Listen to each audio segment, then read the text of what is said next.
अस्सलाम वालेकुम, मैं हूं डॉक्टर काज़मी। आज की इस वीडियो में आर्थराइटिस पे बात करेंगे। आर्थराइटिस एक इस तरह की बीमारी होती है कि इसमें जोड़ों में जो है काफ़ी दर्द होता है, जोड़ों में स्वेलिंग हो जाती है, ऐसे महसूस होता है कि जोड़ अकड़ गए हैं। तो इस वीडियो में हम ऐसी खुराक पे बात करेंगे कि जिनके बारे में साइंटिफिक एविडेंस भी है कि वो आर्थराइटिस के मरीज़ों के लिए बहुत अच्छे होते हैं और उनसे आर्थराइटिस के दर्द में और इसकी जो सिम्टम्स, इसकी जो अलामात होती हैं उनमें कमी करने में काफ़ी मदद मिलती है। और आज की जो ग़िज़ाएँ हैं जो कि आर्थराइटिस के सिम्टम्स को हेल्प करने के लिए, उनको कंट्रोल करने के लिए बहुत ज़्यादा मदद देंगी, उनमें सबसे टॉप पे जो है वो है वॉलनट्स यानी कि अखरोट। अखरोट के बारे में जो साइंटिफिक रिसर्च है वो ये कहती है कि अखरोट में ऐसी चीज़ें होती हैं जो कि जो जोड़ों की इन्फ्लेमेशन होती है उसको कंट्रोल करने में मदद देती हैं। इसके साथ साथ अखरोट में ओमेगा 3 फैटी एसिड होता है जो कि जोड़ों की इन्फ्लेमेशन को कंट्रोल करने के साथ साथ जो आर्थराइटिस की और सिम्टम्स होती हैं, मज़ीद जो सिम्टम्स होती हैं उनको भी कम करने में बहुत मदद करता है। तो आप ये कोशिश करें कि आप जो है थोड़े से अखरोट रोज़ाना अपनी खुराक का हिस्सा लाजमी बनाएं।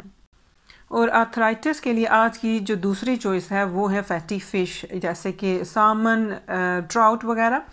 और ये जो इस तरह की फ़िश होती हैं इनमें ओमेगा 3 फैटी एसिड काफ़ी मिकदार में होता है। जैसे मैंने पहले कहा कि जो ओमेगा 3 फैटी एसिड होता है ये हमारी जो इन्फ्लेमेशन होती है इसको कंट्रोल करता है, जो कि आर्थराइटिस में एक बहुत बड़ा प्रॉब्लम होता है।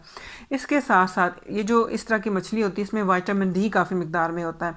और विटामिन डी और ओमेगा 3 फैटी एसिड ये दोनों ही आर्थराइटिस की जो अलामात होती हैं, जो इसके मसाइल होते हैं उनको कंट्रोल करने में और उनको कम करने में काफ़ी मदद करते हैं।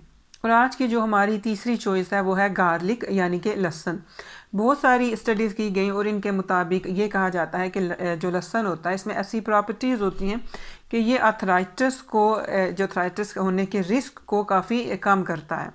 गार्लिक के साथ साथ जो नेक्स्ट चीज़ है वो भी काफ़ी इससे मिलती जुलती है, वो है अदरक यानी कि जिंजर। स्टडीज़ के मुताबिक जिंजर में भी ऐसी काफ़ी खसूसियात होती हैं जो कि आर्थराइटिस के सिम्टम्स को कंट्रोल करने में बहुत मदद देती हैं। और जिंजर के इस्तेमाल के बारे में एक और बात भी कहूँगी कि एक तो इसके बहुत सारे हमारी सेहत पे फ़ायदे होते हैं और साथ साथ वो लोग जो वज़न कम करना चाहते हैं वो जिंजर टी के तौर पर भी इसको इस्तेमाल कर सकते हैं।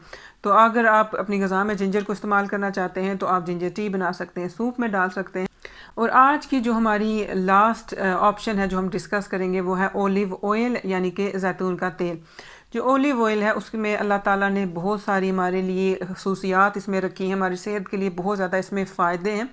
और ओलिव ऑयल के बारे में ये कहा जाता है कि एक तो ये आर्थराइटिस होने के रिस्क को कम करता है, कि अगर हमें बचाता है आर्थराइटिस होने से, काफ़ी मदद करता है। दूसरा, अगर किसी को आर्थराइटिस हो जाता है तो इस जो आर्थराइटिस की बीमारी है इसको मज़ीद बढ़ने से या मज़ीद ख़राब होने से ये बचाता है।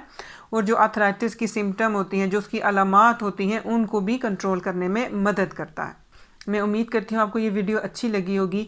इस वीडियो को लाइक ज़रूर कीजिएगा, कमेंट ज़रूर कीजिएगा, अपनी राय से जो है आगाह कीजिएगा ताकि ये जो चैनल है ये और लोगों तक भी पहुँचे और ये चैनल जो है ग्रो करे। आपकी मदद से ये सब कुछ होगा, तो ज़रूर कमेंट कीजिएगा, लाइक भी कीजिएगा ताकि ये जो मैसेज है, ये जो साइंटिफिक रिसर्च की बेस पे जो मैं ये सारी बातें आपसे शेयर करती हूँ, ये ज़्यादा से ज़्यादा लोगों तक पहुँच सके। शुक्रिया, अपना ख्याल रखिएगा।